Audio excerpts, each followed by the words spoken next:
name is Martin Lindy. I work for Home Green Home. I'm an energy auditor. I've been doing that for about a year and a half. As an energy auditor, we come in and we find out where houses are leaking energy, whether it's electrical or air or lack of insulation. So all kinds of factors that we look at.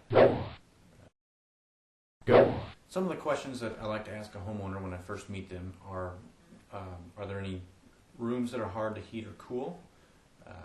Are there any areas that are uncomfortable, drafty areas? Are there any place that builds up moisture?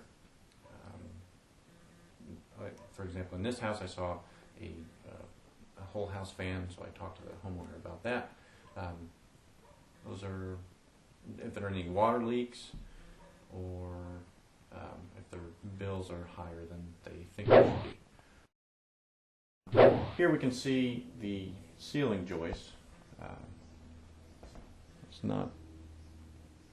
It's clear where they are.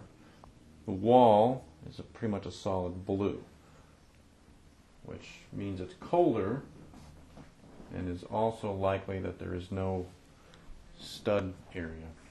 There's no cavity to put insulation in. So it's likely, based on when this house was built and the construction practice, that there is no insulation in the walls and no way to put it. Right now I'm setting up the blower door. So this red portion takes the place of this door, and then the fan goes in this hole down here. The fan will measure how much air is flowing out, and based on the volume of the house we can find out how leaky the house is. Later on we can also find out where the leaks are. So what we'll do next. We're about ready to do the combustion safety test. What we're doing in that, we're trying to find out if there's any way to set the house up with doors open, doors closed, fans on or off, to backdraft the water heater or the furnace. What we don't want to do is, it could also be that the house is fine like it is now, but there's a problem with the flue gases getting out, and if we tighten up the house with the air sealing recommendations that I have, that could create a problem. So we're going to assess. The next thing I'm going to do is go up into the attic. I'm looking for how much insulation is up there, if bath fans are vented correctly, and other problems that may occur with, sometimes there's drop soffits or large openings around vent stacks or plumbing stacks. After we found out how leaky the house was, relatively speaking, we went around. I need to go around now and find out where those leakages are occurring. Are they in the windows or in doors, like the customer was complaining about, or are there other areas that the customer may not know about that are leaking even more? So you use a variety of tools to do that. We have an air pencil, smoke pencil, as well as a thermal camera, and just normal senses. Sometimes I can hear it, I can feel it sometimes. We also need to look at appliances and electrical loads in this house. Three areas that are usually effective ways to cut that down: compact fluorescent bulbs, installing those, and when that's appropriate and when it's not.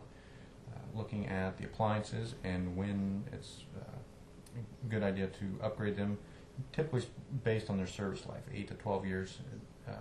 For most appliances, they're starting to end their service life and it becoming less efficient. And the last one is phantom loads on, for example, TVs. There are a lot of small appliances that draw power when they're off. So plugging those into a power strip and turning the power strip off when you're not using that. Okay, if you really want to know about Doug's house, this is what we found. There's no insulation on the walls. It's brick construction with plaster directly on it. There's no cavity in which to put the insulation. That's kind of problematic. In that case, you could build walls on the inside of that, air seal and insulate that. It's a very small house, so it's probably not going to happen here, and it's not cost effective anyway. It would make the house much more comfortable in the winter, but that's about it. There's no insulation on the walls in the basement, most of which has been finished, so tearing those off and putting on the appropriate insulation is not really an option here either. Might be able to put some on in the utility room, and there's access to walls there, so I'll look into that. There is some air leakage in this house, more than we would like to see. The major offender being the whole house fan. So putting up a cover on that, taping that up with Velcro tape or magnetic tape will go a long way to helping that slow down that airflow. Broken window in the basement, easy enough to fix. And a couple of penetrations in the foundation wall where plumbing stacks go up, electrical main goes out, and on the end of the house where there's just a 2-inch gap for about 10 feet.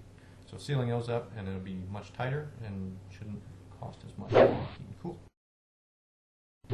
If you're interested in getting an energy audit in the St. Louis area, please give us a call at 644-1570. You can also visit us on the web at homegreenhome.us.